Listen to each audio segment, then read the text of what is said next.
ये दोनों तर्क वाक्य एक साथ सत्य नहीं हो सकते थे, जबकि ये दोनों तर्क वाक्य एक साथ असत्य नहीं हो सकते, सत्य हो सकते हैं। यही इनमें बड़ा सूक्ष्म अंतर है और इसको आप बहुत गहराई से समझ लेंगे, क्योंकि इस पर हमेशा ही एक बड़ा सवाल 15 नंबर का आपके और उससे भी ज़्यादा नंबर के सवाल इस पर आधारित पूछे जाते हैं। तो इन दोनों के बीच में इस तरह का संबंध है। अब इसमें और इसमें किस तरह का संबंध है, ये सवाल उठता है। तो इन दोनों के बीच में ही जो संबंध है वो उपाश्रयण संबंध कहलाता है। उपाश्रयण, मैं एक बार इसको समझा देती हूँ, फिर आपको ये और साफ साफ लिख के। उपाश्रयण, उपाश्रयण का मतलब हुआ कि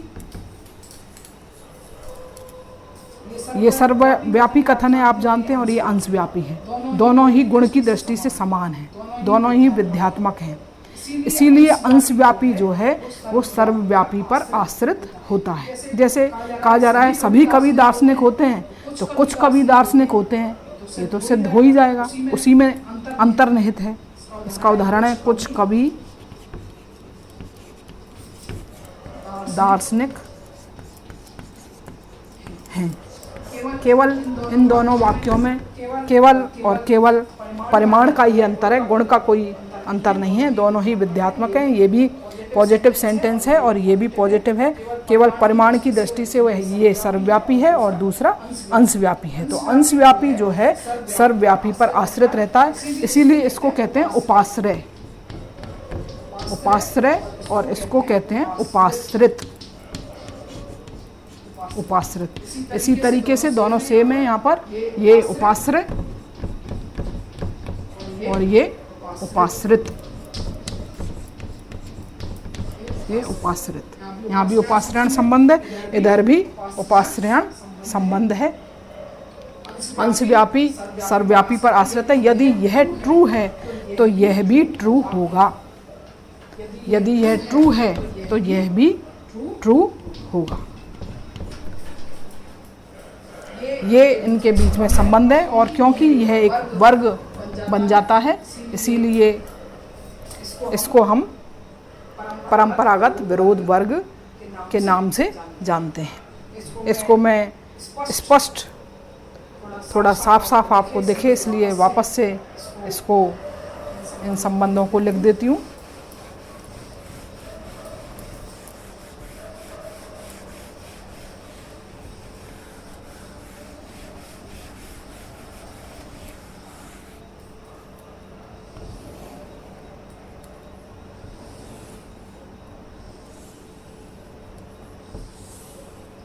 ए, ई, आई और ओ, ये चार प्रकार के तर्क वाक्य। इसके बीच में और इसके बीच में व्याघाती संबंध, जहाँ पर सत्यता मूल्य एक के ट्रू रहने पर दूसरा फॉल्स होगा, कभी भी समान नहीं होंगे। ये है संबंध विपरीत संबंध, जहाँ पर दोनों एक साथ सत्य नहीं हो सकते, सत्य नहीं हो सकते, असत्य हो सकते हैं दोनों एक साथ। इधर विरुद्ध संबंध, जहाँ असत्य नहीं हो सकते दोनों एक साथ, लेकिन दोनों एक साथ सत्य हो सकते हैं। इसके और इसके बीच में उपाश्रयण संबंध, इधर भी उपाश्रयण संबंध।